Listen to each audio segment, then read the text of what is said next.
Chers intervenants, chers amis de la Maison Heinrich Heine, bienvenue à cette soirée menée sous format hybride qui pose la question vers une droitisation de l'Europe. Cette question est pour le moins pertinente si l'on se réfère aux évolutions les plus flagrantes que l'on peut observer en Hongrie, en Pologne ou en Slovénie, pour ne citer que ces 3 États membres. Dans les faits, il apparaît que des majorités de droite sont aux commandes dans la plupart des pays de l'Union européenne, ce qui se traduit logiquement par la prépondérance du groupe parlementaire PPE au Parlement européen de Strasbourg. Parallèlement, des gouvernements à dominante socio-démocrate, comme au Danemark, mettent en œuvre dans certains secteurs, comme l'immigration, une politique particulièrement rigoureuse qui ne désavouerait pas la droite la plus dure, et je pense que c'est un peu étonnant. Les résultats des différentes élections ne donnent qu'une indication imparfaite sur le système de valeurs et le positionnement politique propre à chaque citoyen. Une étude fort remarquée et réalisée par le politologue Victor Delage, ici présent, s'est attachée à rechercher les causes du glissement à droite historique qui se manifeste chez les citoyens de 4 grands pays européens, l'Allemagne, l'Italie, le Royaume-Uni et la France. Un glissement d'ailleurs particulièrement marqué chez les jeunes générations. Cette étude, dénommée « Conversion des Européens aux valeurs de droite », a été publiée par la Fondation pour l'innovation politique en mai de cette année. Quels sont les principaux enseignements de ce travail? Quels sont les ressorts de ce glissement à droite?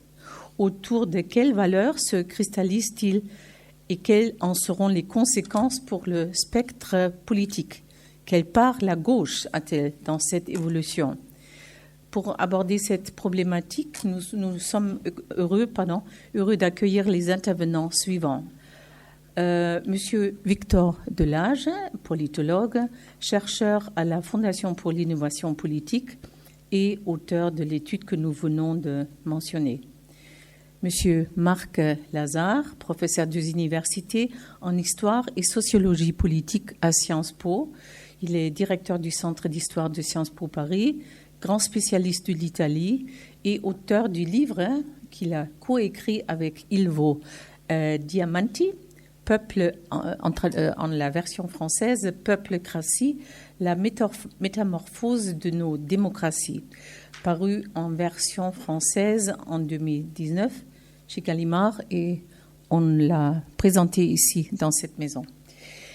J'ai le plaisir d'accueillir pour la première fois à la Maison Heinrich Heine le professeur Hans Vorländer, politologue et directeur du Centre de recherche sur la Constitution et la démocratie à l'Université de Dresde. Depuis 2017, il est directeur du Forum Mercator sur la migration et la démocratie. Il est, depuis 2018, membre du Conseil d'experts des fondations allemandes sur l'intégration et la migration et a été nommé à la commission d'experts du gouvernement fédéral allemand pour l'intégration.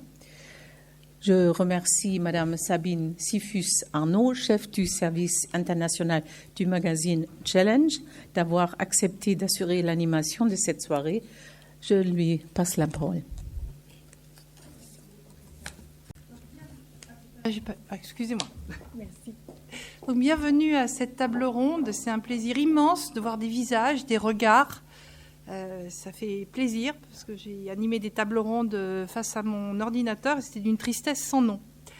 Donc cette table ronde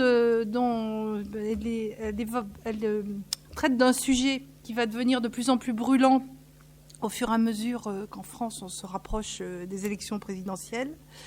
Avant d'ajouter quelques mots à la présentation de Madame Deusen, je voulais vous présenter nos 3 invités. Me présenter à mon tour, puisque Mme Deusen l'a fait, dans l'ordre dans lequel ils prendront la parole.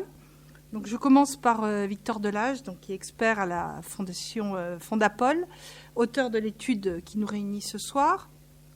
Victor Delage est auvergnat. Il a eu les honneurs du quotidien La Montagne comme enfant du pays, mais c'est aussi un Européen convaincu. européen passionné, m'avez-vous dit. Et donc, il y a eu un parcours intéressant, puisqu'il a commencé... comment ?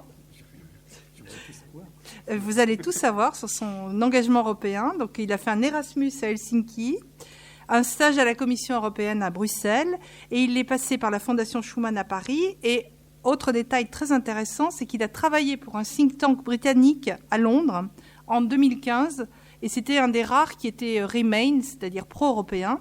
Et donc, Victor Delage a élaboré une étude sur les scénarios possibles des conséquences du Brexit.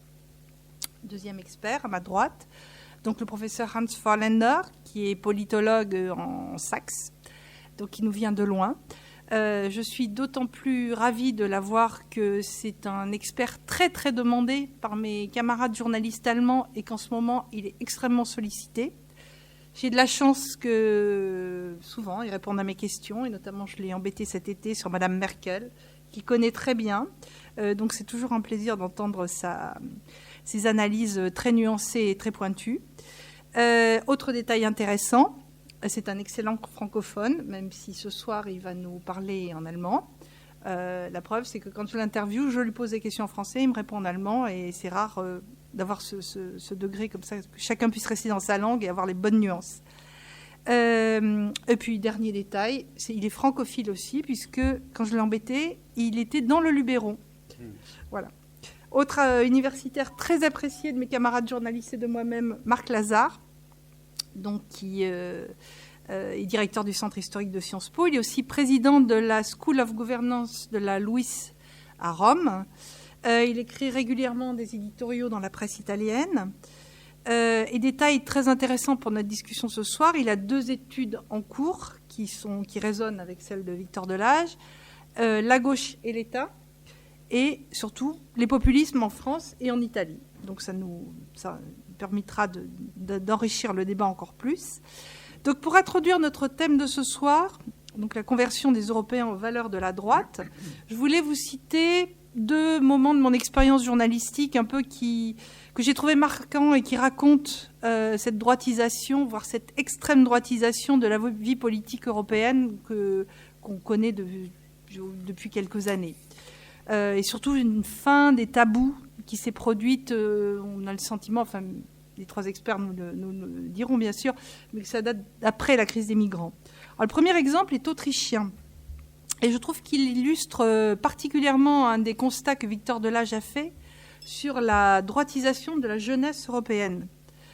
Nous en reparlerons bien sûr, mais j'ai interviewé début 2018 le tout nouveau chancelier autrichien Sebastian Kurz, donc il avait 32 ans à l'époque, il venait juste d'arriver au pouvoir. Donc j'ai vu un jeune homme charmant, très pro, qui est arrivé me chercher dans la salle d'attente en s'excusant d'avoir 5 minutes de retard et en venant en personne et en me proposant du café. Alors moi, journaliste française, je me suis dit, en général, il y a 40 minutes de retard, c'est la secrétaire de la secrétaire du ministre qui vient me chercher. Donc il y avait cette rondeur et cette politesse très autrichienne. Mais quand on a abordé le fond des choses, qu'on a été dans la discussion sur les questions d'immigration, sur les étrangers sur le sol autrichien, là, il a été beaucoup plus direct et il a développé des idées qui, il y a 10 ou 15 ans, auraient été considérées comme des idées d'extrême droite. Et lui, il est simplement du Parti conservateur. Et c'était énoncé avec beaucoup de mesures, comme des évidences. Et en allemand, il y a cette expression qui dit que ces idées et ces mots sont devenus salonfähig. C'est-à-dire, je fais un peu de concurrence à nos amis interprètes, donc des mots qui ne choquent plus en société. Deuxième évolution que j'ai trouvée révélatrice dans ce grand glissement vers la droite, c'est l'émergence de l'AfD en Allemagne et la façon dont l'idée que l'AfD pouvait être un parti présent au Bundestag s'est imposée lentement et difficilement pour les Allemands.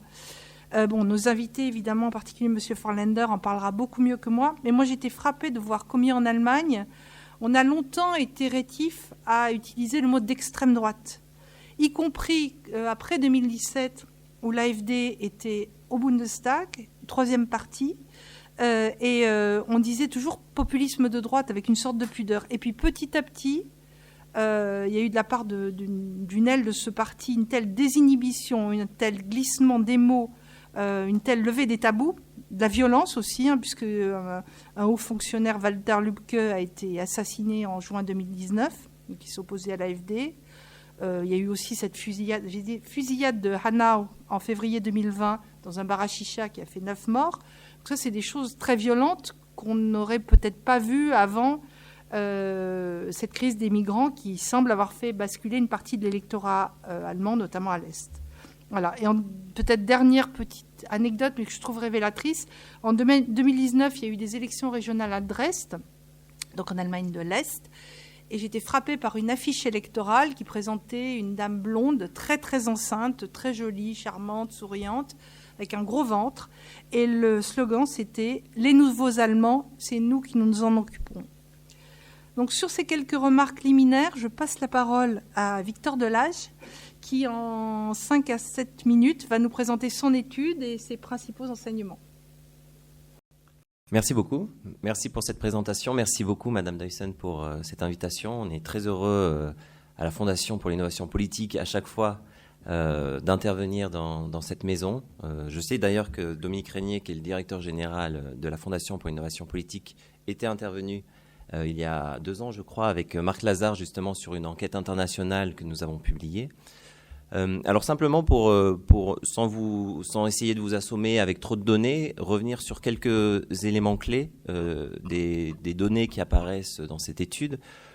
Peut-être commencer par sa genèse. Effectivement, Madame Duyssen a fait le constat que d'un point de vue électoral, ce que l'on constate au sein de l'Union européenne, c'est qu'en une vingtaine d'années, l'Europe s'est extrêmement droitisée. Si on prend l'année 2002 par exemple, il y avait 15 pays au sein de l'Union européenne, et sur ces 15 pays, 13 penchaient à gauche. C'était essentiellement des sociodémocrates. Alors quand je dis pencher à gauche, c'était soit des gouvernements ou soit des partis de gauche qui étaient à la tête de coalition. Près de 20 ans plus tard, ce que l'on observe, c'est qu'au sein de l'Union européenne, au sein de l'UE à 27, on a une vingtaine de pays qui penchent à droite, sans prendre en compte bien sûr le Royaume-Uni, mais qui reste conservateur avec Boris Johnson bien sûr. Et donc, à partir de ce constat, on s'est interrogé finalement sur les raisons qui expliquaient ce basculement à droite d'un point de vue électoral. Alors, il y a Pierre Bréchon, qui est un chercheur qui publie depuis des années une étude remarquable sur l'état de l'opinion en Europe, European Value Study, et qui, lui, fait l'analyse que finalement, pour comprendre une préférence politique, bien entendu, il faut s'intéresser au vote, mais il y a également les systèmes de valeurs, les croyances individuelles, dit-il, qui doivent être également pris en compte. Et nous, ce qu'on a souhaité faire à travers cette analyse de systèmes de valeurs, c'est s'intéresser à 3 axes principaux qui pouvaient expliquer cette droitisation des valeurs. C'est bien sûr la question identitaire, le rapport à l'immigration, la perception de l'islam, également le libéralisme économique, l'attrait pour le libéralisme économique, la confiance dans les entreprises, petites, moyennes entreprises, mais également les grandes entreprises, la liberté accordée aux entreprises, est-ce qu'il faut plus de liberté ou au contraire un contrôle plus strict de l'État ? Et enfin, ce qu'on peut qualifier de libéralisme politique, c'est-à-dire le libéralisme qui est indexé aux valeurs de l'individualisme. Alors, comment on commence finalement pour analyser cette droitisation des valeurs ? Il y a une question que l'on pose dans ce baromètre de confiance. Il faut savoir que les données que nous avons utilisées, c'est le baromètre de la confiance politique que le CEVIPOF, le Centre de recherche de Sciences Po, mène depuis maintenant une dizaine d'années. Marc Lazare pourra en témoigner puisqu'il est associé bien sûr à ce projet. Et on pose une question depuis maintenant 5-6 ans sur l'autopositionnement des répondants à gauche ou à droite. C'est-à-dire, la question, c'est sur une échelle de 0 à 10, où 0 est le plus à gauche et 10 le plus à droite, où vous situez-vous ? Et ce que l'on constate, c'est que sur cette dernière vague qui est sortie donc début de l'année, on a 39% des répondants dans l'ensemble des pays étudiés, c'est-à-dire, comme Madame Duyssen le disait en préambule, la France, l'Allemagne, l'Italie et le Royaume-Uni, on a 39% de l'ensemble qui s'auto-situe à droite. Si on compare avec la gauche, on est à 27%. Sans entrer trop dans le détail, ce qui est intéressant également, c'est d'observer les différences selon les pays. La proportion la plus importante des personnes qui répondent qu'elles sont de droite, c'est en Italie, 44%. En France, on est à 38%. En Allemagne, on est un petit peu en dessous à 36%. Et au Royaume-Uni, on est autour de 40%. Le deuxième point qui me paraît essentiel à souligner par rapport à ce qui ressort de cette étude, c'est, si on prend le cas français, la droitisation continue depuis que l'on mène cette mesure, c'est-à-dire sur l'autopositionnement depuis 2016. Et ce que l'on observe, c'est qu'il y a effectivement une droitisation qui, chaque année, augmente. On est passé de 33% en 2016 à 38% en France aujourd'hui. Il y a également cette droitisation des jeunes, peut-être qu'on pourra y revenir un petit peu plus tard, je ne veux pas être trop long pour commencer, mais on a tendance effectivement à penser, notamment en France, que ce sont les personnes un peu plus âgées qui votent à droite et que les jeunes votent plutôt à gauche. Les données de cette étude montrent le contraire, puisque ce sont les jeunes qui votent le plus à droite, enfin qui s'auto-positionnent en tout cas le plus à droite. Après, par rapport aux trois axes que nous identifions dans cette étude, c'est-à-dire la question notamment de l'immigration et de l'islam, le libéralisme économique et le libéralisme politique, sur la question de l'immigration, ce que l'on voit, c'est qu'on a dans l'ensemble des 4 pays 60% des personnes qui considèrent qu'il y a trop d'immigrés dans leur pays. On a une seconde question sur l'immigration qui me paraît encore plus intéressante finalement, c'est on interroge sur leur volonté de voir leur pays se fermer plus ou s'ouvrir plus sur le plan migratoire. Et ce que l'on voit à travers nos données, c'est que ce soit des personnes qui se considèrent de gauche ou comme de droite, on a toujours une proportion plus importante de répondants qui disent qu'ils souhaitent que leur pays se ferme plus. Si je prends le cas français, par exemple, on a plus de sympathisants du PS, plus de sympathisants de LV, qui souhaitent plus de fermeture que de personnes qui souhaitent plus d'ouverture. C'est la même chose pour le cas allemand et pour le Royaume-Uni. Il y a une exception, c'est en Italie, c'est le Parti démocrate justement, où on a un petit peu plus de personnes qui souhaitent un statu quo que de fermeture. Ensuite, sur la question de l'islam, alors ça, dans cette enquête, on l'a mesuré uniquement pour le cas français. Mais ce que l'on a comme données, c'est que 62% des Français considèrent que l'islam est une menace pour la République. Et ça encore, on voit qu'il y a au sein même des différents partis, bien sûr c'est plus marqué à droite, mais c'est très présent à gauche, véritablement une opposition finalement, une perception négative, un jugement négatif par rapport à l'islam. Sur le libéralisme économique, rapidement, parce que j'ai peut-être déjà dépassé mon temps, non, bon, ça va alors. Sur la question des entreprises, déjà, ce que l'on perçoit à travers ces données, c'est que la confiance dans les petites et moyennes entreprises est très élevée, partout dans les 4 pays testés, et que la confiance dans les grandes entreprises est moindre. Bon, ça, c'est pas nouveau, hein, c'est des choses qu'on mesure depuis maintenant des années, mais qu'elle a augmenté finalement avec la crise sanitaire. Alors on peut supposer par exemple que c'est peut-être dû aussi à l'activité qu'ont pu avoir certaines grandes entreprises dans le tissu économique et social ces derniers mois.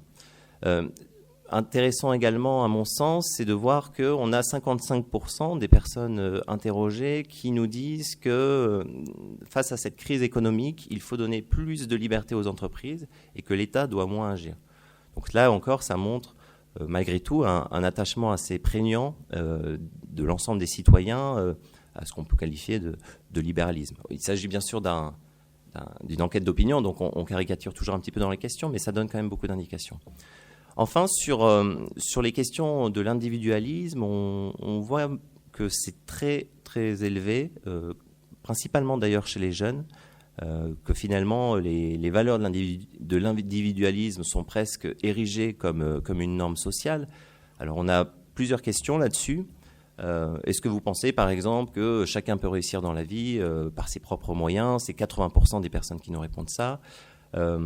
Pareil sur la question du chômage, on avait posé une question donc avec le Cevipof qui interrogeait sur la perception que les citoyens avaient des chômeurs. Et plus précisément, s'ils estimaient que les personnes qui sont au chômage, si elles souhaitaient vraiment trouver un travail, le pourraient. Et ce que l'on voit, c'est que ce soit à gauche ou à droite, une nouvelle fois, on a quand même beaucoup de personnes qui nous répondent que oui, si elles le voulaient vraiment, elle pourrait le faire.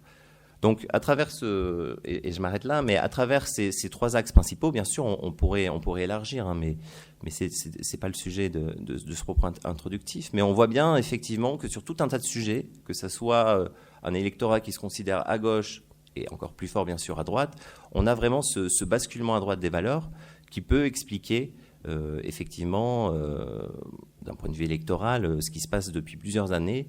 Et je finirai vraiment par là, quand on voit effectivement les sondages, les intentions de vote. Alors, on connaît les intentions de vote, hein, et les faiblesses que ça peut avoir, mais quand on additionne aujourd'hui en France les candidats de droite, on est à 47,5%. Quand on additionne les candidats de gauche, on est autour de 26%, je crois.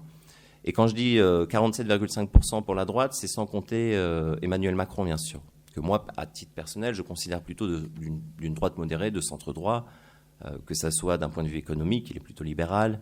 Au niveau des relations internationales, il est plutôt réaliste. Et puis sur le régalien, peut-être depuis quelques mois plus, parce que c'est la fin de son mandat, mais il a quand même une position assez stricte. Est-ce que je peux vous interrompre ? Bien sûr. Mais si on additionne Macron, du coup, juste pour finir, on est à 70%, en fait. On est avec un bloc de droite qui représente 70% des intentions de vote. Là, vous avez soulevé énormément de thèmes qui sont matière à de nombreuses questions. Auparavant, je passe la parole à M. Forlander, donc qui va à la fois réagir à l'étude et puis nous donner son point de vue allemand, qui est évidemment passionnant, et surtout à cette époque, en ce moment, avec tout ce qui se passe chez vous. Ja, ganz herzlichen Dank. 5 à 7 minutes aussi, si c'est Combien possible. 5 à 7. Ouais, 10 maxi, mais vraiment pas plus. 50? Na, d'accord. Guten Abend, meine Damen und Herren. Ich freue mich, hier sein zu dürfen. Ist auch eine Ehre, bei dieser wichtigen Studie als Kommentator und Diskutant intervenieren zu dürfen. Ich finde die Studie sehr interessant, möchte ihr aber von vornherein sehr vehement widersprechen. Gut. Das ist vielleicht auch meine Aufgabe, liegt auch in meinem Temperament. Und wir werden sicherlich auch durch die Gegenüberstellung unterschiedlicher Perspektiven eine lebhafte Diskussion bekommen. Zunächst mal könnte man natürlich, das ist das Terrain, in dem sich die Wissenschaft sonst tummelt, methodische Rückfragen stellen, das will ich aber nicht tun. Sondern ich glaube, dass die Studie eigentlich von einem sehr vereinfachten Bild ausgeht, links gegen rechts, rechts gegen links. Das ist eine sicherlich Perspektive, die der französischen politischen Landschaft über viele Jahrzehnte zu eigen war, die aber heute schon spätestens seit dem überraschenden Sieg von Macron eigentlich so nicht mehr funktioniert. Ich bin der Auffassung, würde das für Deutschland erst recht und für viele andere europäische Staaten auch anmahnen, dass es soziale und räumliche Differenzierungen gibt, die das alte Bild links gegen rechts oder rechts gegen links eigentlich nachgeradezu entwertet. Und ich halte es da, um die französische Seite mit ins Spiel zu bringen, sehr stark mit dem, was auch Jérôme Fouquet mit seinem Buch über das Archipel Frankreichs herausgearbeitet hat. Das ist das Erste, ich will das gleich auch noch erläutern. Das Zweite, was man bei dieser auch Studie sieht, ist, finde ich, problematisch, dass man viel unterschiedliche Abstufungen von links und viele unterschiedliche Abstufungen von rechts zusammenfasst. Sozusagen zu total gauche oder total droite. Aber es ist ein großer Unterschied, ob man Le Penist ist, zum Rassemblement National sich rechnet oder in Deutschland zur AfD oder ob man in der CDU oder CSU ist. Hier gibt es unterschiedliche Abstufungen und das kann man auch in den Umfragen sehr deutlich sehen. Was wir in Deutschland haben, und das geht hier leider etwas unter, weil sozusagen das binär kodiert ist, rechts und links, ist die Mitte. Deutschland ist eine zentristische politische Kultur. Der Zentrismus ist das Kennzeichen, nicht die Extreme. Das hat sich etwas geändert seit 2014, 15, 2017 durch die Migrationskrise, als die AfD ins Parlament kam, als Opposition zu der EU- und Euro-Krise, dann aber auch als Opposition zur Merkelschen Migrationspolitik. Wir haben in Deutschland über Jahrzehnte einen ausgeprägten Zentrismus, das heißt in der Rechts-Links-Selbstpositionierung von Befragten haben wir mit großem Abstand eine Mitte-Selbstpositionierung. Wir haben Mitte rechts, Mitte links auch, aber aktuelle Zahlen belegen eindeutig die Stärke der Mitte-Selbstorientierung. Und wenn man beispielsweise die Zahlen des Politbarometers der Forschungsgruppe Wahlen nimmt, über die letzten 20 Jahre konstant. Eher sozusagen Mitte links als Mitte rechts. Das ist eine für Deutschland wichtige Feststellung, der Zentrismus, der sich in vielen Hinsichten zum Ausdruck bringt. Und so werden dann auch Parteien bewertet von Befragten in Umfragen, wo sie eigentlich eine starke Mitteorientierung haben. Nur die Linke wird deutlich links positioniert und die AfD wird deutlich rechts positioniert. In der Mitte tobt ein Kampf zwischen SPD, Grünen, Liberalen und CDU, CSU. Deshalb sagt man auch bei uns gerne bei Wahlen, in der Mitte wird die Wahl gewonnen, nicht an den Rändern. Es hat natürlich auch zwei Gründe, es gibt viele Gründe, warum das deutsche Parteien- und auch Wertesystem zentristisch ist. Erster Grund, historisch gesehen, mit der Begründung der Bundesrepublik 1949, sind die Linke und die Rechte sozusagen außerhalb des demokratischen Konsenses definiert worden. Die kommunistische Partei ist verboten worden, vorher aber eine Nachfolgepartei der NSDAP. Das heißt, wir hatten über viele Jahre auch von der Angebotsseite der Politik her gar keine Gruppierung, die ganz rechts oder ganz links hätten Wählerinnen und Wähler oder sagen wir Wertepräferenzen abgreifen können. Das hat sich jetzt mit der Linken und das hat sich auch mit der AfD ein bisschen geändert. Der zweite Grund, warum wir diesen Zentrismus haben, das unterscheidet uns von Frankreich fundamental, ist das Wahlrecht. Wir haben ein proportionales Wahlrecht, ein Verhältniswahlrecht, welches sozusagen die Parteien entsprechend ihrer Stärke im Parlament repräsentiert. Kein Mehrheitswahlrecht. Wenn Sie wie in Frankreich ein Mehrheitswahlrecht haben, müssen sich rechts und links irgendwie zusammentun, um sozusagen Mehrheiten zu organisieren. Da funktioniert das so in etwa noch. Das hat man auch bei den französischen Wahlen, aber das kennen Sie ja viel besser, immer wieder gesehen. Das haben wir in Deutschland nicht. Wir haben sozusagen ein Verhältniswahlrecht, was sozusagen eine Prämie ist für die Parteien, die sich in der Mitte sortieren. Dritter Gesichtspunkt, den ich hier einbringen möchte, auch Sie erlauben, dafür bin ich ja hier hingekommen, eine kleine Kritik. Ich bin mir ganz unsicher, ob diese Fragen, die Sie gestellt haben, wirklich einfach links oder einfach rechts einzusortieren sind. Die Freiheit von Unternehmen, ja, ist das nun für rechts oder für links? Und sie ist ja differenziert beantwortet von Ihren Befragten. Kleine Unternehmen, mittlere Unternehmen werden positiv mit Vertrauen ausgestattet, Big Business nicht. Das ist aber eigentlich seit 100 Jahren, seit den amerikanischen Befragungen ist das sozusagen Standard. Aber was ist das jetzt? Was bedeutet das? Bedeutet diejenigen, die sagen, die Unternehmen sollen Freiheit haben, dass man rechts ist? Bei uns gibt es mit Ausnahme von einigen Linken ganz wenige nur, die sagen, man muss sozusagen Unternehmen verstaatlichen oder man darf ihnen keine Freiheit geben. Das würde in Deutschland auch eine hohe Zustimmung finden. Aber wenn Sie jetzt die Frage stellen, soll der Staat Sozialpolitik machen? Soll er eine Ordnungspolitik für Unternehmen machen? Soll er Kartelle zerschlagen? Soll er in den Arbeits- und Industriebeziehungen den Unternehmen Vorschriften machen? Dann finden Sie sofort eine große Zustimmung. Das geht sozusagen im Konzept der sozialen Marktwirtschaft ein. Und das heißt dann auch nicht, dass diejenigen, die die soziale Marktwirtschaft unterstützen, nun links sind.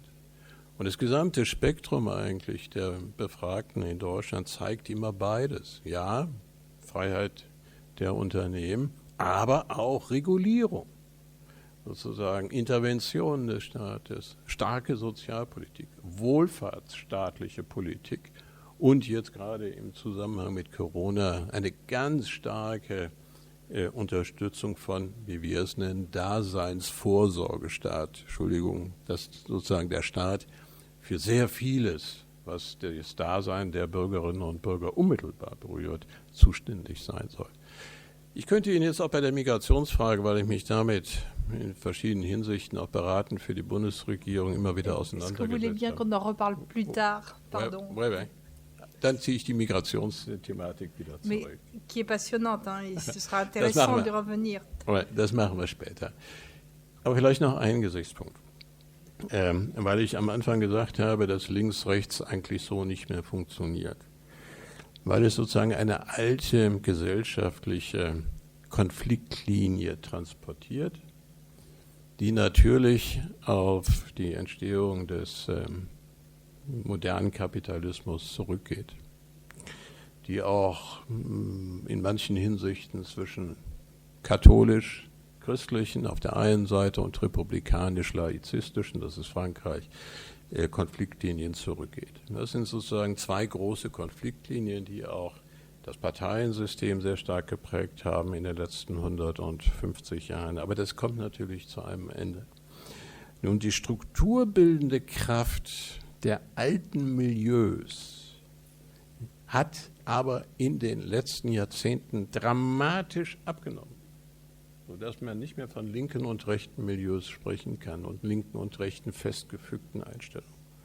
Und auch die strukturbildende Kraft der Konfrontationen beider Lager hat dramatisch abgenommen. Wir können das gleich weiter diskutieren. Ich würde dagegen setzen, die These, dass wir es mit hochfragmentierten Gesellschaften zu tun haben. Und das drückt sich auch in den Befragungen aus. Es gibt in Deutschland viele Befragungen, die operieren jetzt mit 10, 12 unterschiedlichen Milieus. Daher gibt es Überlappungen zwischen dem, was früher links, rechts, Mitte gewesen ist. Das sind die sogenannten Sinus-Institutsmilieus, die aber mittlerweile auch für die gesamte Wahlforschung, die Befragungsforschung zugrunde gelegt werden. Die zeigen, dass es sehr unterschiedliche Milieus gibt in den Städten, an der Peripherie der Städte, zwischen den Städten und der ländlichen Region. Auch hier gibt es wieder Unterschiede. Ich könnte Ihnen das jetzt in Deutschland zeigen und gerade auch sozusagen die Korrespondenz an den Wahlergebnissen. Also anstelle der alten, klaren Lager links-rechts gibt es eine starke Fragmentierung, die sich auch in den gesamten Wertehaushalt der Befragten zum Ausdruck bringt und die es für die politischen Parteien, ich bin sofort fertig, zu einer besonders großen Herausforderung werden lässt, diese unterschiedlichen Milieus überhaupt noch zusammenzubinden. Die Ligaturen, die es früher gab, links, rechts, klar sortiert, binär, sind längst hinfällig geworden. Und damit schließe ich an dieser Stelle und freue mich auf die Widerrede des Autors der Studie. Vielen Dank. Oui, les échanges vont être très intéressants. Et ce qui est très intéressant aussi, c'est que vous touchez au cœur des différences franco-allemandes, françaises et allemandes, notamment sur la question de l'entreprise et la façon dont on la considère, et aussi de ce qu'on appelle la droite, parce que très longtemps, je me suis fait taper sur les doigts par vos collègues politologues allemands quand je demandais en allemand « et la droite ?» en parlant des chanceliers au pouvoir, on me disait ce sont des chrétiens démocrates. Et le mot droite était complètement connoté. Bon, avec l'AFD, ça a changé. Mais c'est très intéressant de voir les remarques que vous avez faites qui soulignent vraiment ces différences. On passe à Marc Lazare, donc qui va réagir à l'étude, peut-être parler de l'Italie ou peut-être pas, parce qu'il voilà. S'il n'en parle pas tout de suite, il en parlera plus tard. S'il y a un deuxième tour. Bon, voilà. Alors, pas plus de 10 minutes. Non, pour être je sais juste. que vous êtes oui. stalinienne, en fait. Exactement. Merci beaucoup de cette invitation et merci aussi à cette enquête qui est effectivement, comme presque toujours, voire toujours de la Fondation d'Innovation Politique, et sont particulièrement intéressantes. Alors avant de venir à l'Italie, moi j'avais quelques réflexions, parce que ce genre d'enquête, à la fois, ça soulève des problèmes que vous avez soulevés en fonction de sa connaissance d'un pays, des questions méthodologiques, mais ça suggère aussi des pistes de réflexion peut-être plus prospectives, ou en tout cas des formes d'interrogation, parce que dans la présentation qu'en a fait Victor, évidemment, il s'est limité à présenter les données, il a suggéré quelques pistes interprétatives, mais effectivement, on a envie de creuser un peu plus sur les causalités ou les interprétations que l'on peut donner à ces données, justement. Alors, la première, justement, réflexion qui m'est venue en lisant cette enquête, ça c'est mon côté historien, c'est de me demander, puisqu'il est clair que ce que présente cette enquête, c'est de montrer qu'il y a une droitisation des valeurs en Europe, et par ailleurs qui parfois se traduisent justement par des votes, ce qui n'est pas toujours le cas. Ça n'a pas été le cas justement aux dernières élections en Allemagne quand même. Ça n'est pas le cas des premiers tours des élections municipales en Italie dans les grandes villes, puisqu'on vient d'avoir des premiers résultats, puisque c'est le parti de centre-gauche qui semble l'emporter. Mais disons la tendance fondamentale de l'enquête, enfin la leçon principale, c'est effectivement, c'est le titre de la soirée, la droitisation de l'Europe. Alors évidemment, l'historien se dit tout de suite, on a compris, c'est pas simplement une droitisation électorale, mais c'est une droitisation culturelle, et ça engage sur toute une série de réflexions, parce que pendant toute une période, l'Europe, si on prend la période des années 60 jusqu'aux années 80, vous êtes allé même jusqu'aux années 2000, Victor, c'est, pour aller vite, une forme de domination d'idées de gauche ou de centre-gauche, sur un certain nombre de questions politiques, économiques, culturelles et sociétales, et je reviendrai sur ce point-là. Et du coup, la question qu'on se pose, ce n'est pas simplement le constat, mais quand est-ce que ça se produit exactement? Alors vous avez situé ça au début de ce XXIe siècle. À quoi attribuer ce changement? Est-ce que c'est un phénomène naturel des opinions? Est-ce que ça émane en quelque sorte des électeurs? Ou est-ce que justement c'est le résultat, et c'est peut-être ça qui est à creuser, d'une offre politique qui va forger les opinions, du rôle peut-être d'un certain nombre d'influenceurs, d'intellectuels par exemple? Ou est-ce que, et ça a été suggéré dans l'intervention préliminaire de Sabine, est-ce qu'il y a une responsabilité de ce qu'on appelle la gauche pour expliquer cela? Et vous voyez à quoi je pense. À partir des années 90, il y a une grande expérience en Europe, avec Gerhard Schröder en Allemagne, avec Tony Blair en Angleterre, qui était cette idée d'une troisième voie qui déplaçait le centre de gravité de la gauche justement vers le centre, en intégrant un certain nombre de valeurs qui étaient considérées classiquement de droite ou de centre-droit. Ça, c'est la première réflexion, et j'imagine qu'avec l'équipe de la Fondation pour l'innovation politique, vous avez des éléments de réponse. Le deuxième point qui m'a beaucoup intéressé, mais qui en même temps me pose question, c'est, et vous avez insisté là-dessus, c'est la question du libéralisme économique. Et la question que je me pose, là aussi, qui rejoint un peu ce qui a été dit à l'instant par le professeur Hans Förlander, j'espère que je prononce bien, c'est est-ce que c'est gravé dans le marbre? Est-ce que c'est véritablement un trend, une tendance qui va s'inscrire dans la longue durée, ou qui s'inscrit déjà dans la longue durée, ou est-ce que l'enquête a été réalisée en février 2021? Est-ce qu'on n'a pas des indices d'un changement qui est lié à la décision de l'Union européenne, du Conseil européen de juillet 2020, le plan de relance? Est-ce que, moi je vois en tout cas en Italie, que toutes les enquêtes d'opinion que l'on a montrent bizarrement à la fois, c'est là où je rejoins un certain nombre de vos propositions, une défiance à l'égard de l'État et jamais comme maintenant une demande de protection de l'État. J'ai fait une enquête avec Ipsos Italie, Nando Pagnoncelli, qui a été formé en France, dans le cadre d'une structure qui s'appelle les Dialogues franco-italiens pour l'Europe. Chaque année, on fait un sondage, et on en a présenté un récemment à Milan sur le rapport des Français et des Italiens à l'environnement et au changement climatique. Et pour notre plus grande surprise, les Italiens, alors c'est une enquête sur 1000 personnes, du côté français, du côté italien, qui a été réalisée au mois de septembre, on voit que les Italiens sont beaucoup plus demandeurs d'intervention étatique sur ces questions-là que la France. C'est surprenant. On aurait pu s'attendre au contraire. Et toutes les enquêtes sur... Alors c'est lié aussi à la personnalité actuellement de Mario Draghi comme président du Conseil. On voit que du côté italien, ce pays où dans votre enquête le libéralisme économique est très prononcé du côté italien, on assiste actuellement à justement une recherche de protection du côté de l'État. Donc j'aimerais bien vous entendre là-dessus. Est-ce que vous pensez qu'il y a un changement possible ou est-ce que la tendance que vous avez identifiée est pour vous en quelque sorte structurelle? Puis alors, la troisième chose qui m'a étonné dans votre travail, c'est un manque.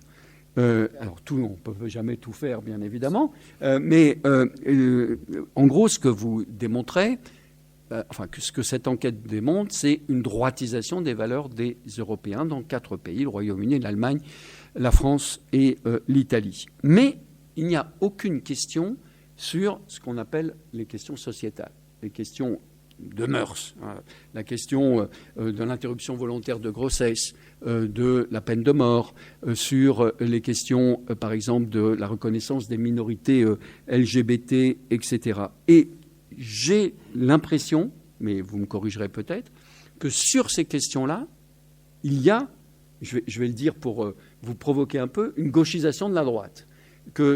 Et si on retient cette hypothèse, si elle a des fondements, que même une partie de la droite, et là je rejoins encore ce qui a été dit par notre collègue, c'est que vous faites une enquête macro finalement, qui du coup obère tout ce qui peut être les nuances au sein des camps.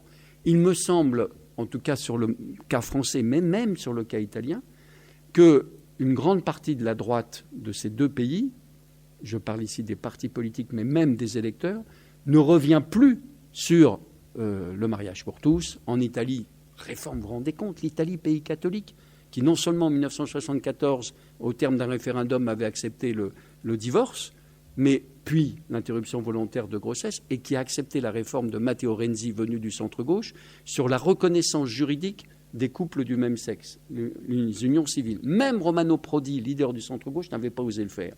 Et aujourd'hui, dans les électeurs de droite, bien sûr, il y a une partie de droite extrême, comme vous l'avez rappelé, Sabine, mais le reste de la droite, aujourd'hui, accepte tout à fait cela.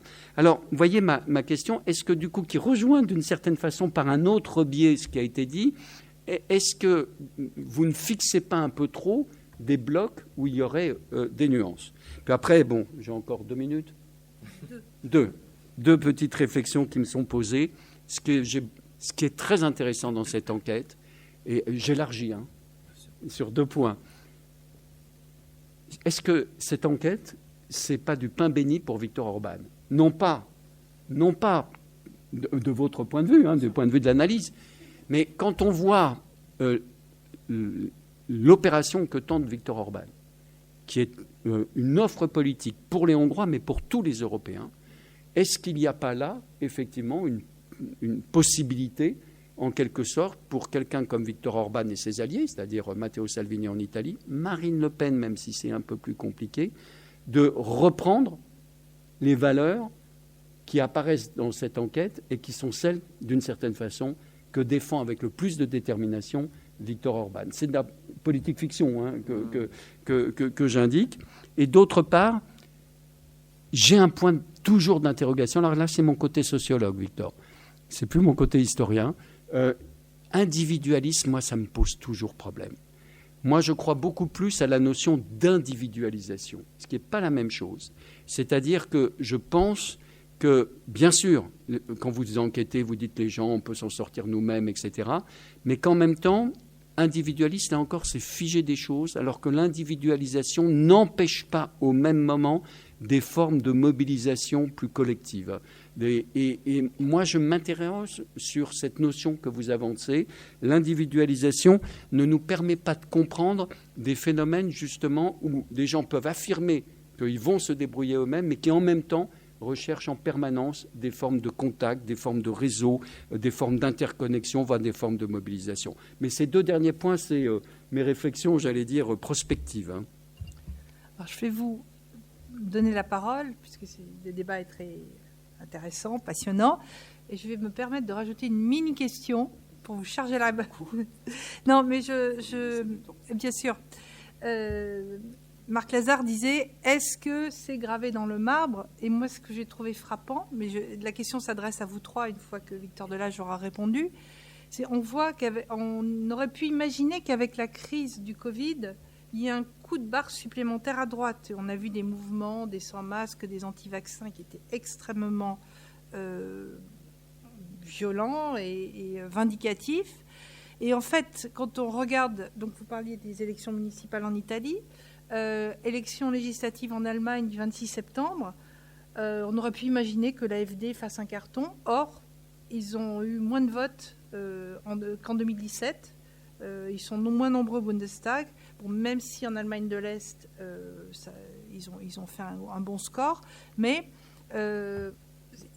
après cette période très particulière, la droite n'en a pas vraiment profité.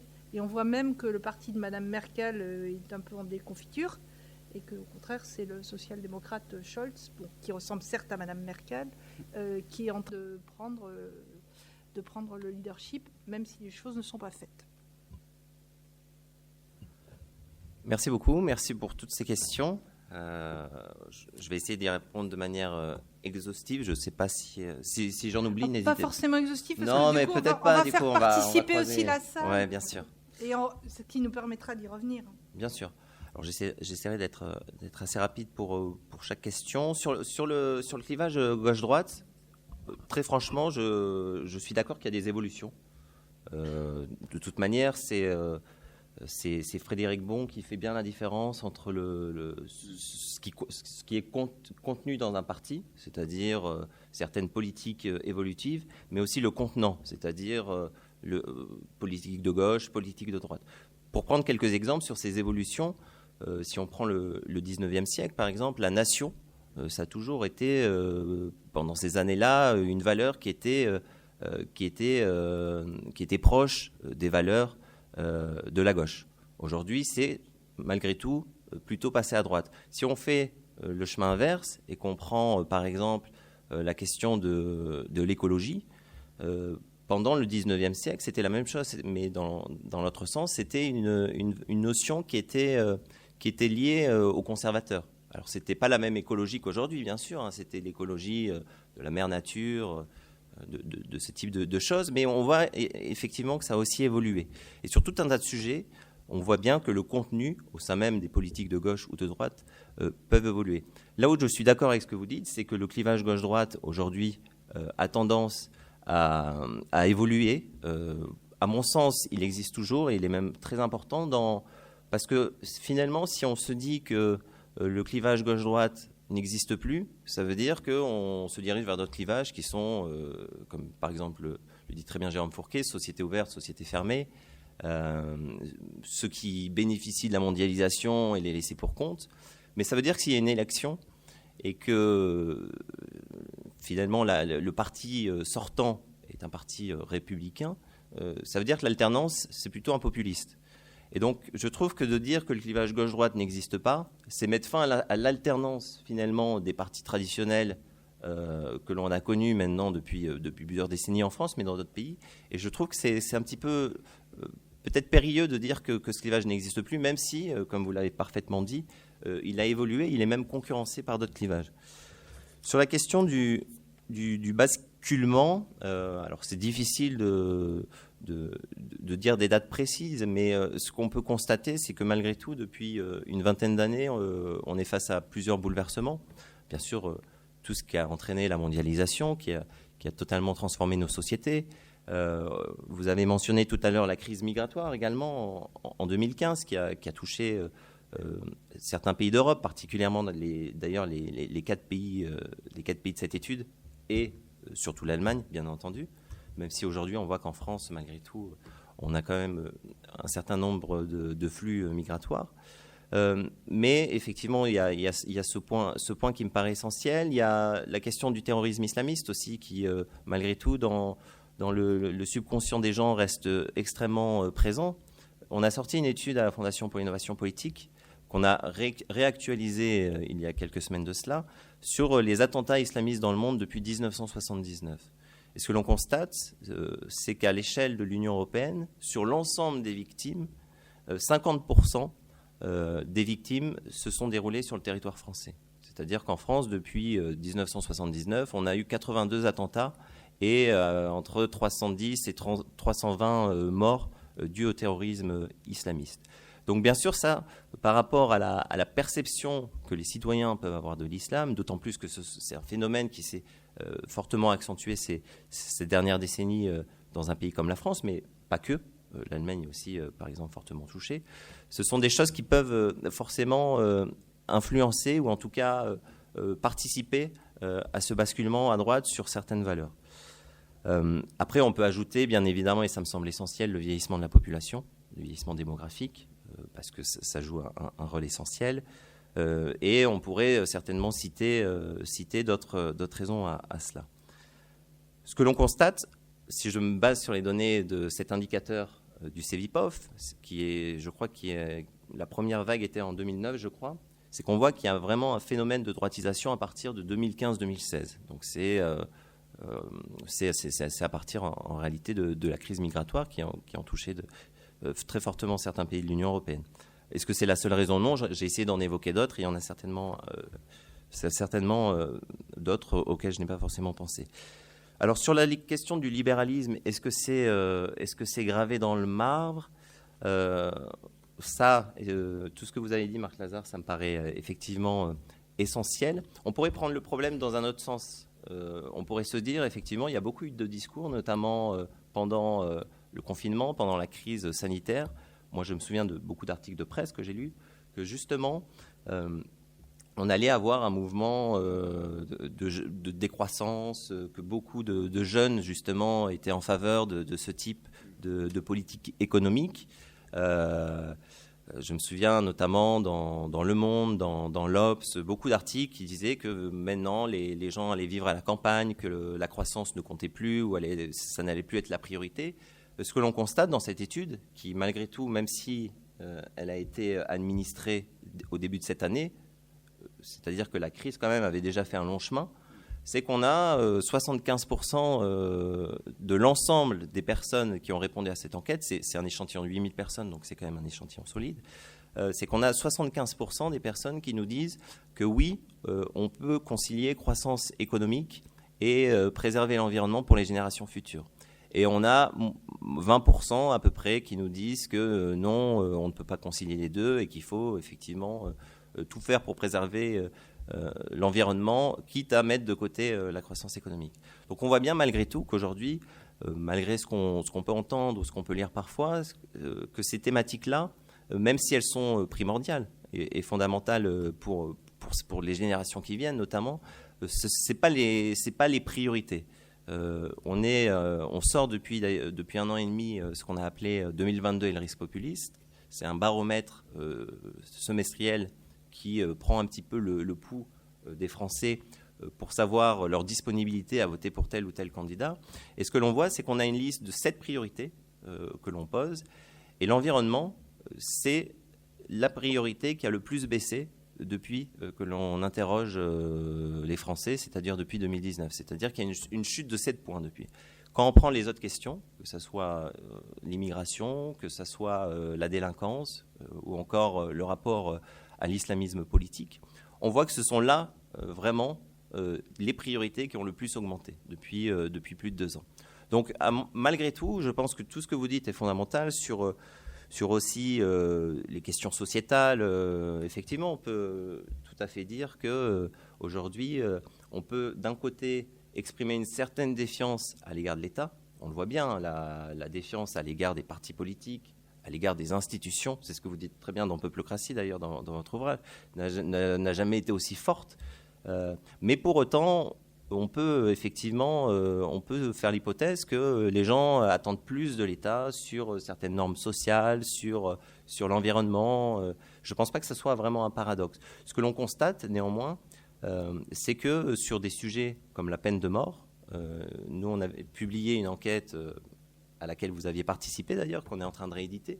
Ce que l'on voit, c'est que plus de 50% des Français, pour prendre ce cas-là parce que je l'ai en tête, mais plus de 50% des Français sont favorables à la peine de mort.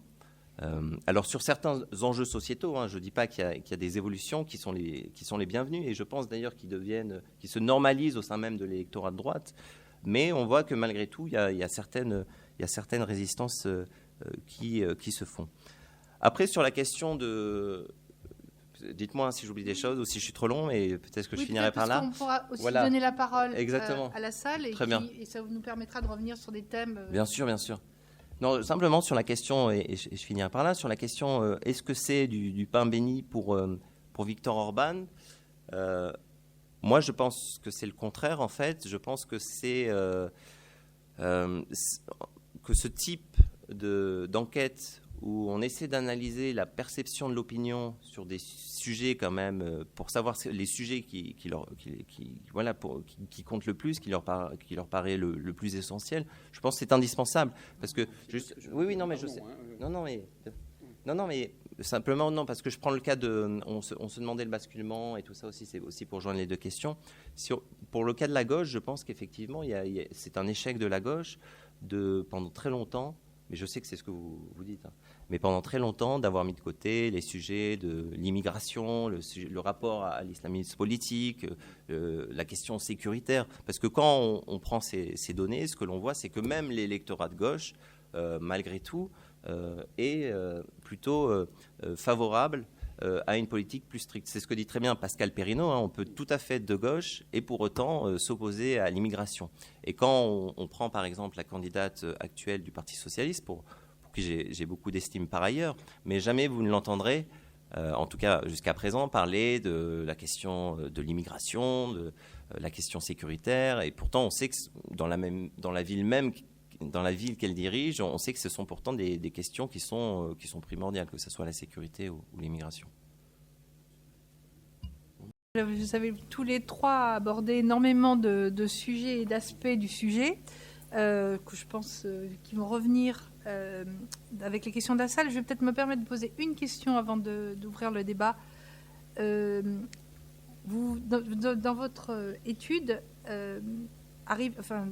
vous mettez en valeur le fait que beaucoup de jeunes, aujourd'hui, spécialement de jeunes, plébiscitent les valeurs de la droite. Et j'aimerais que chacun de vous explique ce phénomène et en donne les raisons. Et j'ai trouvé ça amusant. J'ai envoyé sur Twitter une réponse à l'invitation de la maison Heinrich Heine ce soir, en disant justement, posant cette question, pourquoi les jeunes plébiscitent les valeurs de la droite. Et c'est assez amusant parce que quelqu'un m'a répondu de façon assez musclée, et qui était un ancien jeune des Républicains et qui est maintenant un moins jeune qui est au Rassemblement national. Donc je trouve ça, et lui avait ses explications. J'aimerais avoir les vôtres. Monsieur Vorländer qui a moins parlé. Ja, ich bin ja immer für Differenzierung. Wir sehen das ja nicht durchgängig, dass junge Leute eher rechte Werteorientierung jetzt präferieren. Wenn man das an diesen Fragen, die hier zugrunde liegen, sieht, habe ich da so meine Zweifel, weil die Fragen auch nicht eindeutig rechts oder links zu sortieren sind. Das ist sozusagen das Grundproblem hier. Was wir hingegen sehen, ist eigentlich ein gespaltenes Bild. Wir können nicht sagen, die jungen Leute. Das stimmt einfach nicht. Wenn Sie sich angucken, dann gibt es sehr genaue Unterschiede. Die kann man soziodemografisch beschreiben und die kann man sozialräumlich beschreiben. Soziodemografisch heißt solche, die einen formal gesehen niedrigeren Bildungsabschluss haben, solche, die in prekären Arbeitsverhältnissen sind und solche, die in sozialräumlich schwierigen Umgebungen und Kontexten sind. Da sehen Sie, dass diese jungen Leute eine Tendenz haben, sagen wir, sich auch eher rechts einzuordnen, während beispielsweise die jungen Nerds, die städtisch-urbanen, durchdigitalisierten jungen Leute, die kosmopolitisch geschult sind, die universalistischen Werten anhängen, die sozusagen auch mobil sind im europäischen Raum, kurz die Erasmus-Generation, dass die aber nach wie vor bei den liberalen oder linksliberalen Werten sortiert. Und Sie sehen hier sozusagen ein differenziertes Bild von jüngeren Leuten. Nur es ist falsch anzunehmen, dass junge Leute immer links sind und alte Leute immer rechts, aber das war immer schon ein bisschen holzschnittartig. Nur wir sehen dass sich das jetzt noch viel stärker auseinander entwickelt, fragmentiert. Und das Interessante ist ja, wenn Sie sich die Wahlen in Deutschland angucken, wo sozusagen ein Matching stattfindet zwischen ganz bestimmten Orientierungen und Wahlverhalten. Also von Werten bis zu Wahlverhalten gibt es noch vieles. Da muss man Parteiidentifikationen angucken, da muss man auch sozusagen die Angebotsseite angucken, da muss man die Frames angucken, die Narrative. Alles gehört mit dazu, dass sich sozusagen Werte umsetzen in Wahlverhalten und Wahlergebnisse. Das ist aber nur zwischen die Klammer gesetzt. Wenn man sich das jetzt aber mal anschaut, ganz erstaunlich in Deutschland, die jungen Leute bis 30 Jahre haben am stärksten für die Grünen, also die Ökologist, gestimmt und, jetzt kommt das, für die Liberalen, für die FDP. Das ist eine ganz interessante Geschichte. Bei den Erstwählern, also die mit 18 Jahren dann zum ersten Mal wählen dürfen, ist sogar die FDP, das sind die Liberalen, die stärkste. Bei 30 bis 30 haben von den bis zu 30-Jährigen haben die Grünen 25% bekommen und die FDP 23%. Das heißt, Sie sehen hier eine ganz interessante Entwicklung, die alle bei uns überrascht hat, weil wir das so nicht angenommen haben. Da gibt es vielleicht ganz bestimmte situative Faktoren, die mit Corona zusammenhängen, weil die junge Leute eher skeptisch gegen zu starke dirigistische Konfinements gewesen sind. Aber es verändert sich etwas. Früher war man eben links bei der SPD oder bei der Linken eher oder bei den Ökologen. Jetzt sehen wir, dass sich eben auch etwas sozusagen in die Szene der liberalen, also der marktwirtschaftlichen, bürgerrechtsorientierten Liberalen hineingibt. Und gleichzeitig, und das müssen wir auch nochmal differenzieren, daran kommen wir nicht vorbei, sehen wir einen großen Unterschied zwischen Westdeutschland und Ostdeutschland. Und das ist überhaupt etwas, was wir viel stärker thematisieren müssen. Diese Studie handelt von 4 Ländern des klassischen Westeuropas. Man kann keine Aussagen machen über die Rechtsschwenkung des Europas. Das ist viel, viel vielfältiger. Und in Deutschland gibt es sozusagen genau einen Clash zwischen dem Westeuropa und dem Mittel- und Osteuropa. Und was wir in Ostdeutschland sehen, ist ein wiederum noch differenzierteres Bild, weil hier die AfD, also die rechte Partei, unter den Jungwählern einen sehr hohen Zuspruch hat. Und da sehen wir auch in Ostdeutschland, dass unter jüngeren Wählern eine stärkere Selbstpositionierung auf der Rechts-Links-Skala im rechten Sektor ist. Das hat auch Gründe, über die müssen wir reden. Aber wir sehen, dass das Bild sehr, sehr unterschiedlich ist. Und deshalb kann man nicht sagen, die jungen Leute sind eher rechts. Das stimmt so nicht. Und wenn Sie nach Ost- und Mitteleuropa gucken, dann haben Sie gespaltene politische und zivilgesellschaftliche Landschaften. Sie haben die Orbáns, Sie haben die PiS-Leute und Sie haben auch die Babis-Leute von ENA in Tschechien.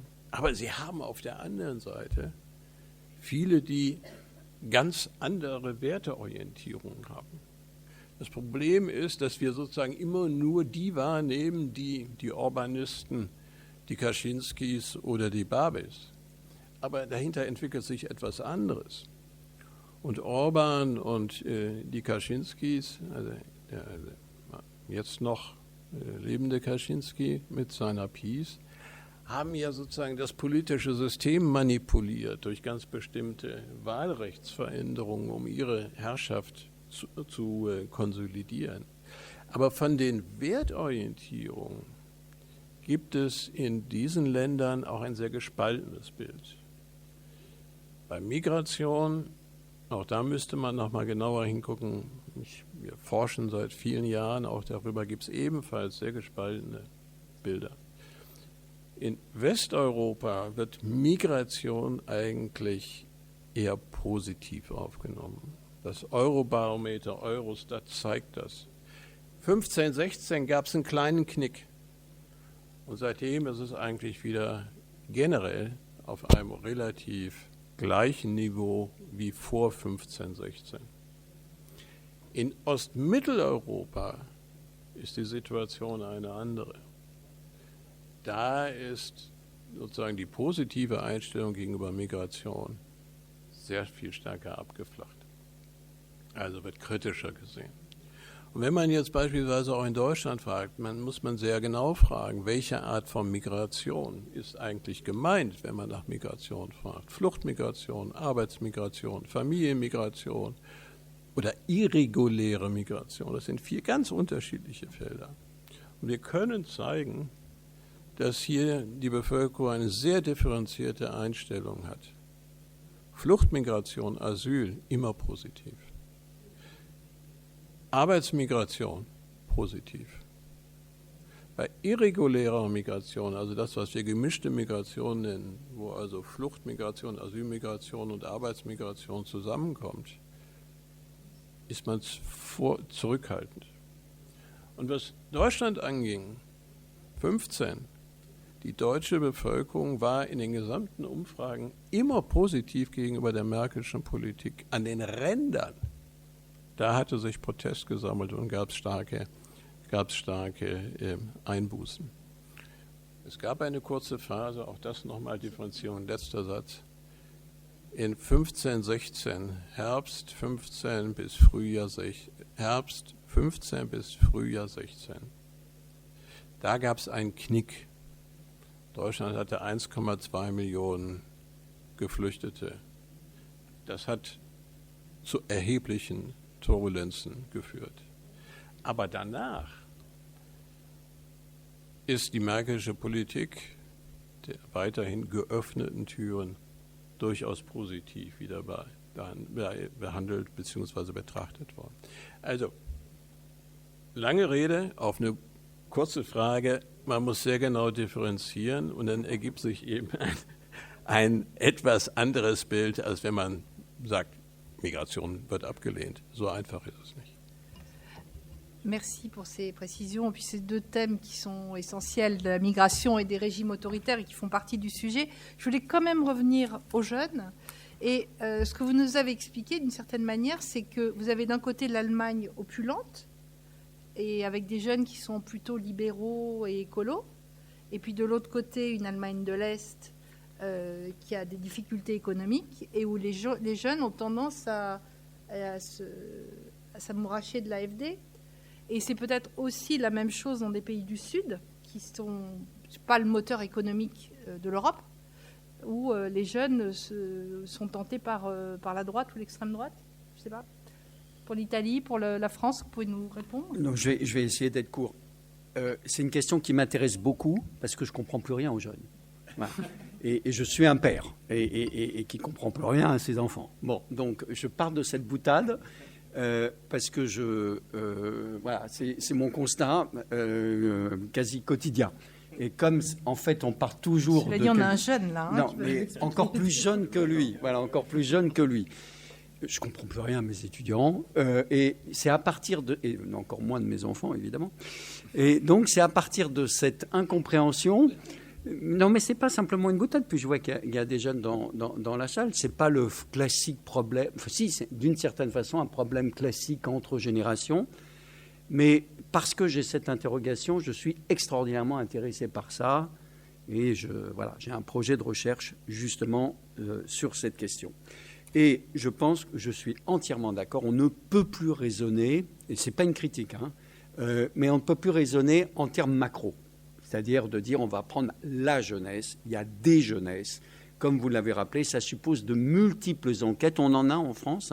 D'abord, il y a l'enquête sur les valeurs des Européens. À partir de ça, il y a un livre qui s'appelle « Une génération sacrifiée », qui est dirigé entre autres par Vincent Thibert, qui extrapole tout ce qui est dans l'enquête des valeurs pour essayer de comprendre en France la situation des jeunes. Moi, je pense qu'il faut aller exactement dans ce que vous dites pour qu'on approfondisse cette question qui est déterminante, c'est-à-dire de déconstruire la jeunesse, si j'ose dire, pour reprendre un terme à la mode, en fonction de son niveau social, en fonction de ses territoires, en fonction des territoires. Ce n'est pas la même chose d'être jeune à la périphérie des villes, au fin fond des zones rurales, qu'au cœur des grandes métropoles.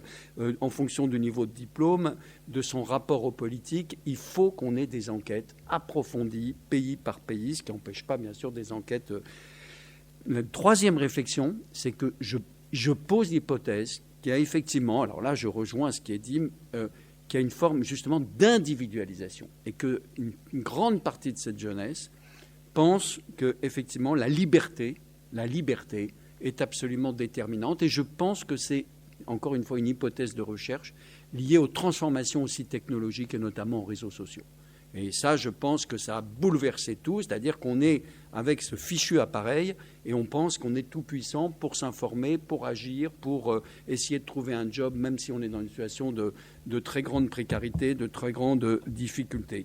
Et moi, ça me rappelle le grand sociologue Albert Hirschman, qui nous a expliqué action publique, bonheur privé. C'est-à-dire qu'il y a des cycles. Il l'a très bien montré dans un livre qui est absolument magistral, comment il y a des périodes, il y a des cycles où on est plus intéressé à l'action collective et il y a des cycles où on recherche avant tout la satisfaction individuelle. Et donc la question qui se pose, mais c'est en corrélé avec l'enquête de la Fondation pour l'innovation politique, c'est si justement on n'est pas dans ce cycle parfois actuel, en tout cas pour une partie de la jeunesse, de recherche avant tout de la satisfaction individuelle personnelle. Dernier point sur l'Italie, je sais que vous voulez me faire parler sur l'Italie, donc je veux dire un mot sur l'Italie. On a la chance d'avoir un grand spécialiste. Mais merci beaucoup. Mais alors là, s'il y a un point, il faut comprendre, l'Italie c'est une gérontocratie. C'est une gérontocratie, un pays qui a un plus faible taux de natalité qu'en Allemagne, où il y a plus de morts, le sol naturel est négatif, il y a plus de morts que de naissances depuis 5 ans, que cette jeunesse n'a aucun débouché possible parce que tout est au pouvoir des gens âgés comme moi, mais moi je ne suis pas italien, et donc effectivement la valeur centrale c'est la liberté, faire bouger ce système, et en ce sens-là, alors est-ce que c'est de la droitisation ? Je ne sais pas, mais en tout cas, il y a effectivement cette aspiration à la liberté. En février 2021, une autre enquête qui a été faite justement par le baromètre de la confiance politique du Cevipof montrait que c'était près, si je le retrouve, voilà, dans mes petites notes, que 77% des Italiens se reconnaissaient dans la formule « on ne peut réussir que si l'on connaît des gens bien placés ». 77%, c'est-à-dire la fameuse, en italien on dit raccomandazione, celui qui va vous recommander. Alors quand vous êtes jeune et que vous pensez qu'effectivement il n'y a pas d'autre système, quelle est la possibilité de s'en sortir ? L'action individuelle, la liberté individuelle. Donc en Italie, ça ne me surprend pas ce qui est indiqué dans cette enquête, parce que c'est un pays gérontocratique. Et puis non, le Premier ministre n'est pas tout jeune non plus, Mario Draghi. Donc, bon. Non, mais parce qu'il a fait une grande carrière de banquier, banquier central. Chère Sabine, à l'été 2020, nous sommes en 2021, à l'été 2020, il fait un grand discours à Rimini devant Comunione e Liberazione, qui est une organisation catholique, et il dit la priorité pour l'Italie maintenant, c'est la jeunesse. Donc je ne sais pas s'il y arrivera, mais s'il y en a un qui a enfin eu le courage de dire ça en Italie, ça a été Mario Draghi. C'est une bonne transition pour Victor Delage. Alors j'ai une chose à vous préciser. On lance les questions dans la salle après la réponse de Victor Delage, sachant qu'on est en conférence hybride. Donc si vous avez des questions par Internet, je les relais, je les aurai sous les yeux. Là, j'en ai pas encore, mais n'hésitez pas. Excusez-moi, à vous. Merci beaucoup. Alors, par rapport à ce qui a été dit, notamment sur la question de l'approbation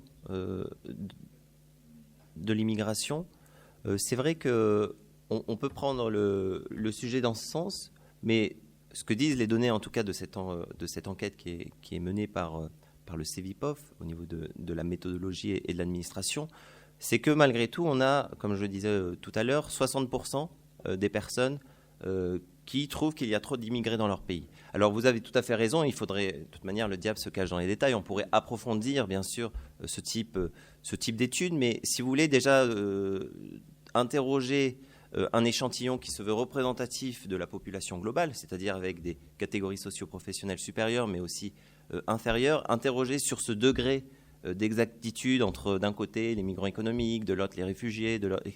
C'est quand même, d'un point de vue méthodologique, il me semble assez compliqué. Après, si on prend le cas des jeunes, pour rebondir sur le cas de l'immigration, effectivement, ce que l'on constate à travers nos données, c'est qu'il y a moins de jeunes qui s'opposent à l'immigration. On a moins de jeunes qui disent qu'il y a trop de migrants dans leur pays. Cependant, on n'est pas à 60%, mais on est à près de 50%. C'est-à-dire des jeunes, aujourd'hui, on a près d'un jeune sur deux qui trouve que dans leur pays, il y a trop d'immigration. Alors on pourrait effectivement un petit peu préciser en regardant s'ils vivent dans des petites communes rurales ou dans des grandes métropoles, mais malgré tout, et c'est un peu le but de cette enquête, ça n'a pas la prétention d'un livre académique, universitaire de 300 pages, puisque le document fait simplement 20 pages. Mais c'est de dégager certaines tendances par rapport à des phénomènes que l'on peut constater quand même depuis plusieurs années. Ensuite, sur cette droitisation de la jeunesse, je pense que déjà il y a ce que disait Marc Lazare sur ce désir de liberté. J'acquiesce totalement, même si j'apporterai une petite nuance, parce que comme on l'observe dans plusieurs enquêtes d'opinion, ce que l'on voit, c'est que malgré tout, il y a un certain désir d'autorité et d'ordre auprès de cette jeunesse. Par exemple, pas dans cette enquête, mais dans d'autres enquêtes internationales, que nous avons également parfois réalisées d'ailleurs avec le CEVIPOF ou d'autres organisations, on pose des questions sur les différents types de régimes souhaités, c'est-à-dire démocratie directe, représentative participative, et également, est-ce que si l'armée dirige le pays, est-ce que ça vous semblerait être une bonne chose? Et enfin, est-ce que si c'était un leader fort qui ne tiendrait pas compte des élections du Parlement, des médias, etc., est-ce que vous pourriez voter pour lui? Est-ce que vous seriez favorable à ce qu'une personne comme celle-ci dirige? Et ce que l'on voit, c'est que c'est auprès des jeunes, là encore, que le désir d'un leader fort qui ne tiendrait pas compte du Parlement est la plus forte. Si on prend l'enquête Démocratie sous tension qui a été menée fin 2019, ce que l'on constate, c'est qu'on a à peu près 35-40% des jeunes qui sont favorables à cet item, à cette option-là. Si on prend la moyenne globale, on est autour de 20%. Très franchement, 15-20 points de différence, c'est sur ce type d'analyse, peut-être que je me trompe, mais il me semble que c'est extrêmement significatif. Donc, oui, il y a une demande de liberté, mais malgré tout, il y a une demande d'ordre, d'autorité. On le voit bien d'ailleurs quand on prend les questions régaliennes. Là encore, les jeunes, malgré ce qu'on pense, on a l'impression aujourd'hui, il me semble, quand on regarde le débat public, qu'en gros, on aurait d'un côté les jeunes pro-environnement et les personnes un peu plus âgées qui se positionnent sur des questions sécuritaires. Quand on regarde dans le détail, parce que comme vous le dites, il faut aller dans la nuance, quand on regarde dans le détail, ce que l'on constate, c'est que Sur les questions environnementales, effectivement, la proportion des jeunes est plus importante que des plus âgés, leur préoccupation par rapport à ces enjeux fondamentaux. Mais malgré tout, ce n'est pas très élevé. Si vous prenez les questions de l'immigration, les questions de sécurité, de délinquance, vous verrez que les jeunes considèrent que ce sont des problématiques qui sont plus importantes aujourd'hui. Et personnellement, à titre personnel, moi, c'est des choses qui m'inquiètent parce que je préférerais que les jeunes s'inquiètent plus de l'écologie, de l'environnement, des générations futures et tout ça. Mais il faut quand même ne pas occulter le fait que, malgré tout, chez une proportion importante, notamment des 18-24 ans, pour être précis, ce sont surtout les 18-24 ans, que ce sont tous les sujets régaliens, sécuritaires, mondialisation, etc. Ce sont des sujets qui sont vraiment dans leur priorité et qui les inquiètent énormément. Donc on va passer aux questions de la salle. Alors, est-ce qu'on peut dire qu'on a une vingtaine de minutes en débordant un petit peu? Personne ne s'est manifesté sur Internet, donc on va commencer par la salle. Monsieur a une question. Vous dites à quel expert vous adressez la question? Bonjour. BO3. Présentez-vous, monsieur. Je suis monsieur Davoud Khan, fondateur de Fédéral Europe, un parti fédéraliste européen franco-allemand. Vous avez bien montré la droitisation des Européens, au plan des valeurs, au plan des priorités, au plan des votes même. Sécurité, immigration, autorité, ça c'est trois valeurs, je pense, que dans les priorités qui montent régulièrement. Et malgré ça, on constate un recul au plan électoral et au plan politique des conservateurs. En Allemagne, ils sont de moins en moins au pouvoir. Soit ils sont dans des gouvernements de coalition où ils ne peuvent pas faire grand-chose, soit ils sont hors. Peut-être que ça va se produire aujourd'hui. Et en France, pour moi, Emmanuel Macron, ce n'est pas un conservateur, c'est un social-démocrate. Voilà. Donc, d'ailleurs, il vient de la gauche social-démocrate. Alors, dans ce contexte, comment expliquer ce recul des conservateurs malgré la montée des valeurs de droite qu'on ne peut pas ignorer? Est-ce qu'il ne faudrait pas la rechercher dans l'incapacité des conservateurs à pousser une alternative de droite qui est fondée traditionnellement sur l'identité culturelle et sur la puissance nationale? Monsieur. Prenez De Gaulle. Alors, voilà. J'en viens à la question. Prenez De Gaulle, prenez même Adenauer, c'était un peu ça.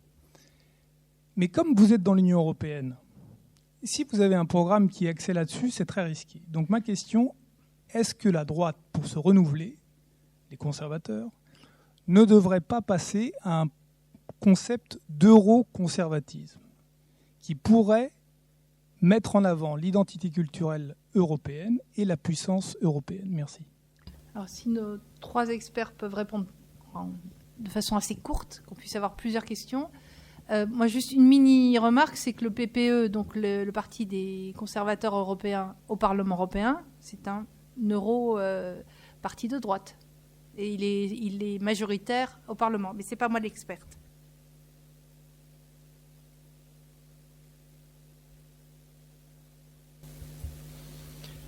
Ja, danke. Wie geht man eine Frage an nach der europäischen Identität oder das, was die Konservativen, im Deutschen würde man immer sagen Konservative für CDU, CSU, aber das wird ja eben von vielen auch wieder bestritten. Unter Merkel wurde gesagt, die ist also in die linke Mitte gerutscht. Also Sie sehen, auch solche Zuschreibungen sind historisch sehr kontingent und sie verändern sich immer wieder. Wir sehen aber auch, dass bei der Europäischen Volkspartei im Europäischen Parlament eben eine weite Spanne ist, sehr unterschiedlicher Ansätze. Das heißt, wir haben sozusagen auch hier eine große Vielfalt. Europa, ich glaube, der Ansatz, der ja erstaunlicherweise sowohl von ostmitteleuropäischen Politikern, die man eher im rechtspopulistischen oder im Lager der Extreme Droite verortet, und von Macron war und ein Slogan, l'Europe qui protège, das Europa, das schützt. Es hat Kurz, der ÖVP-Vorsitzende und Bundeskanzler in Österreich, auch gesagt, Europa da schützt, l'Europe qui protège. Hat man aber auch von anderen gehört, auch von Orban ab und zu. Aber die meinen natürlich alle was anderes. Orban meint damit bitte keine Leute aus den EU-Drittstaaten, keine Flüchtlinge. Bei Kurz wird es immer so ein bisschen in der Schwebe gehalten, was er wirklich meint. Das ist ja Teil des Erfolges, nicht sich wirklich festzulegen, was er da meint, und trotzdem sozusagen die Grenzen etwas genauer beobachten. Und in Frankreich, wenn ich das so richtig verstehe, hat es natürlich auch mit Sozialschutz, also Schutz gegen die Einflüsse, die schlechten, negativen Einflüsse der Globalisierung, also hat was mit Wirtschaft und Sozialpolitik zu tun. Ich glaube, dass sozusagen das europäische konservative Projekt, ich bin ja jetzt keiner, der also die Konservativen berät, hat natürlich damit zu tun, glaube ich, dass man, wenn man es ernst nimmt, tatsächlich so eine Schutzfunktion vielleicht annehmen kann. Aber sie ist eben so vielfältig. Nur, was, glaube ich, im Augenblick gefordert ist, in diesen Zeiten der Unsicherheit und Ungewissheit, wo sozusagen vieles, was bisher als gesichert galt, sozusagen fluide wird, auch die Parteibindungen, aber auch die Geopolitik, dann aber auch die Migrationsströme, dass es ein natürliches Bedürfnis anscheinend gibt, welches sich auch stärker äußert, dass man nach Schutz sucht oder nach Sicherheit oder nach Autorität, nach Ordnung. Das ist etwas, was sich sozusagen ja auch im Populismus sehr deutlich ausdrückt, gerade im Rechtspopulismus. Es gibt auch Linkspopulismus in Teilen, wo sozusagen dieses Schutzbedürfnis auch nochmal sehr deutlich auch zur Abwehr von Migration beispielsweise in der Linken in Deutschland gibt es eine heftige Diskussion jetzt, auch nach der Wahl, um den richtigen Kurs. Also mehr Schutz sowohl im Sozialen, im Wirtschaftlichen, aber auch gegenüber von außen kommender Flüchtlings- oder Migration oder Einwanderung in Niedriglohnbereiche. Das ist eine heftige Diskussion. Also von der konservativen Seite ist sozusagen naheliegend, diesen Schutzgedanken stärker herauszuarbeiten, aber man könnte damit, wenn ich jetzt mal strategisch denken wollte, auch durchaus Brücken schlagen hin zu einer linken Mitte. Weil, glaube ich, diese Problematik jetzt bei vielen eigentlich auch vorhanden ist, also bei vielen Bürgerinnen und Bürgern, dass sie mehr Schutz und Orientierung brauchen. Das stößt natürlich auch wieder an Grenzen, im wörtlichen und im übertragenen Sinne, weil sich sozusagen sowohl im wirtschaftlichen Bereich, aber auch was die Mobilitätsfragen angeht, Europa nicht sozusagen einen Schutzzaun geben kann, weil es auch den eigenen europäischen Interessen natürlich widerspricht. Jetzt habe ich ein bisschen rumgeeiert und das ist vielleicht nicht anders möglich. Aber Sie machen es besser. J'espère qu'il n'y a pas trop de questions dans la salle, parce qu'il va y avoir beaucoup de frustration, mais vous pourrez venir parler aux experts après. Non, juste quelques points. Je ne suis pas tout à fait d'accord avec votre constat sur les difficultés des partis de droite, parce que alors, le Royaume-Uni, quand même, Boris Johnson a triomphé aux élections. L'Italie, la droite est estimée à 44% d'intention de vote, ce qui correspond à 44% exactement de positionnement à droite dans l'enquête de la Fondation pour l'innovation politique. Et alors, il y a eu des élections mauvaises municipales actuellement au premier tour, mais c'est des grandes villes avec un taux d'abstention très important. Moi, je demande à voir quand les Italiens voteront en 2022-2023. Le cas de la France est assez particulier parce que Emmanuel Macron a bouleversé tout le système des partis politiques et par conséquent, la gauche est en crise, la droite est en crise. Emmanuel Macron, vous l'avez qualifié de social-démocrate, Victor l'a mis à droite. Donc on voit, bon, je pense qu'il occupe une place centrale, mais ça nous en... Monsieur en même temps. Voilà, ça nous amènerait très loin.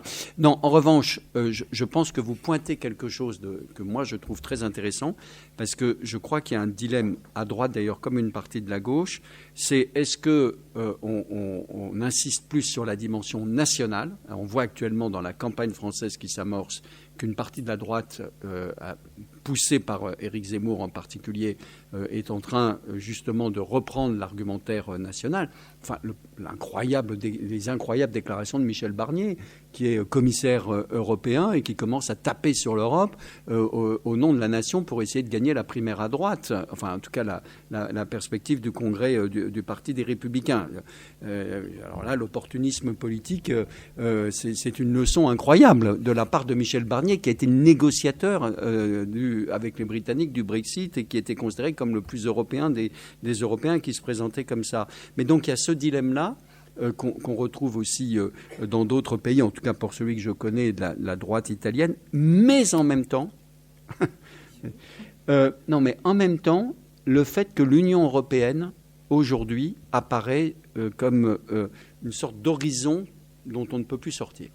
Et justement, moi je suis frappé par le manifeste qui a été signé par Viktor Orban, Marine Le Pen, Matteo Salvini, consistant à se plus présenter comme contre l'Europe, encore moins pour sortir de l'Europe, encore moins de sortir de l'euro pour ceux des pays de la zone euro, mais de dire que c'est à l'intérieur de l'Europe qu'on peut changer cette Europe. Et je crois que, me semble-t-il que la droite est écartelée entre ces deux choses. Est-ce qu'il faut revenir à la dimension nationale ? Victor a rappelé que la gauche, en France en tout cas, était plutôt, avait un rapport avec la nation au XIXe siècle. C'est vrai que c'est passé à droite aujourd'hui, mais est-ce qu'on revient à cette carte comme ressource politique, c'est-à-dire la nation, et donc on recritique encore plus fortement l'Europe, ou est-ce qu'on dit non, effectivement, c'est dans l'Europe qu'on peut jouer, dans ce cas-là, il y aurait votre hypothèse. Mais je crois que c'est un vrai dilemme pour les droites, en tout cas pour les deux pays que je connais un peu, la France et l'Italie. Non, simplement par rapport à ce que vient de dire Marc Lazare, c'est vrai qu'on a le sentiment quand on regarde ces enquêtes, c'est que effectivement cet électorat, notamment de Marine Le Pen, est un petit peu écartelé. Et même pour elle, je pense que c'est compliqué de choisir une stratégie totalement définie, parce que quand on regarde la composition de son électorat, par exemple sur la question de l'euro, on va avoir 40%, 50% qui sont pour conserver l'euro comme monnaie, et on va avoir 40-45% qui sont contre l'euro. Donc c'est vrai que stratégiquement, je pense que c'est compliqué, même si, comme vous venez de le souligner, que ce soit les Marine Le Pen, les Salvini, qui étaient totalement opposés à l'euro, qui voulaient même en sortir, aujourd'hui sont beaucoup plus... par rapport à ce que vous disiez, Sabine, des sujets que vous connaissez très bien, c'est vrai que vous parliez du PPE, donc le Parti populaire européen, qui est en tête des élections depuis 1999. Donc, ce n'est pas rien, avec toujours beaucoup d'écart, même si lors des élections de 2019, l'écart s'est un petit peu réduit. Nous, on avait calculé à la Fondation le poids électoral en nombre de voix des partis de droite et des partis de gauche. Ce que l'on avait constaté, c'est qu'on avait 110 millions d'Européens qui avaient voté pour des partis de droite libérale ou conservateurs, ce qui représente 55-56% des suffrages exprimés. Aux élections européennes de 2019 ? 19, exactement. Et pour les partis de gauche, on était à 65 millions, soit 35%. Donc on voit bien, malgré tout, que effectivement, cette droitisation électorale, elle existe au niveau national au sein de l'UE, mais également pour la seule élection pour lesquelles les Européens votent pour le Parlement européen. Est-ce qu'on ose une dernière question ? Mais vous êtes tous les trois, certes passionnants, mais très bavards. Donc non, simplement, je précise juste ça, en 10 secondes, sur cette droitisation et vous parliez des conservateurs qui sont à la tête de moins de pays. Ce que l'on voit, malgré tout, c'est que dans certains pays, des partis de gauche, je pense par exemple au parti de gauche au Danemark, ça se passe aussi en Suède, sur toutes ces questions d'identité, ils adoptent des positions qui sont à la droite de la droite, qui feraient même parfois rougir Marine Le Pen, je pense notamment au Danemark. Donc on voit bien que ce sont des sujets malgré tout qui gagnent l'ensemble de la classe politique, même si c'est vrai que dans certains pays, on pense par exemple à Mélenchon, au PS, mais il faut voir à quel niveau d'intention de vote ils sont aujourd'hui, même si ce sont effectivement même si certains pays résistent, on voit que d'autres partis au sein de l'UE vraiment adoptent, traitent et parlent de ces problématiques. Est-ce qu'il reste une question urgentissime et courte? Parce qu'en fait, Madame Dresen, il va falloir refaire une table ronde parce que on a trop de choses qui restent en l'air. Oui, monsieur.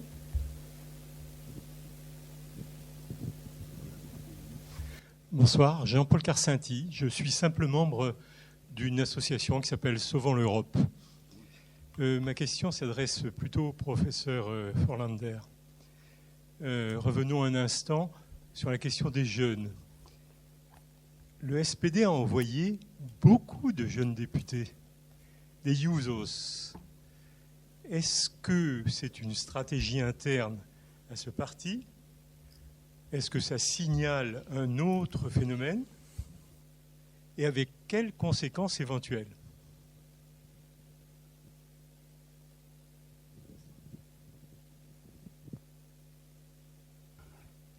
Das weiß ich nicht, welche Auswirkungen es haben wird. Es ist zumindest überraschend, dass sehr viele ehemalige oder immer noch Jungsozialisten in das Parlament gekommen sind. Das war eine bestimmte Strategie der SPD, die Leute auf den Landeslisten gut zu positionieren. Man muss dazu wissen, dass die SPD relativ wenig Direktmandate gewonnen hat. Das ist bei uns die Erststimme und mit der Zweitstimme durch Scholz relativ hoch ist, nämlich auf die 25% rund. Und dadurch sind in diesem Jahr sehr viele von den Landeslisten gekommen. Und die jungen Leute sind immer sehr aktiv auf den Parteitagen. Das ist der entscheidende Punkt. Das heißt, sie haben sich sozusagen gut platzieren können auf den Listen und sind deshalb jetzt drin. Ob sich das jetzt bemerkbar macht, wird eine interessante Frage sein. Man sollte von jungen Leuten und Jungsozialisten erst recht einen linken Kurs erwarten.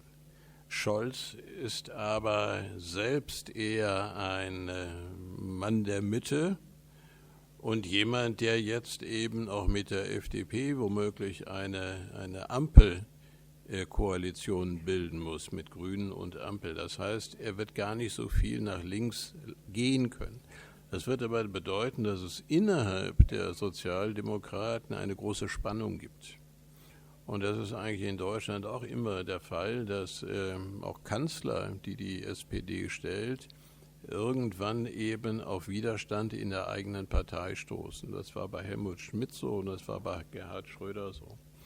Insofern ist es interessant, dass sich innerhalb der SPD jetzt, sagen wir, viele unterschiedliche auch Politikforderungen wiederfinden, auch eben alt gegen jung. Auch das ist eine interessante Konstellation. Kann sein, dass die SPD damit ungemein interessant wird, wenn sie diese Konflikte offen austrägt. Aber als Regierungspartei ist es wieder problematisch. Merci beaucoup. Donc on a commencé à droite, on est parti à l'extrême droite, on finit à gauche. Merci beaucoup pour cette table ronde qui était passionnante et qui m'a mise dans la position terrible de toujours couper la parole à tout le monde. Donc merci. Merci aux interprètes aussi. Et désolé pour tous ceux à qui j'ai pas pu donner la parole pour des questions. Par chance, sur Internet, on n'en a pas. Peut-être que l'appareil ne marchait pas, je ne sais pas. En tout cas, bonne soirée.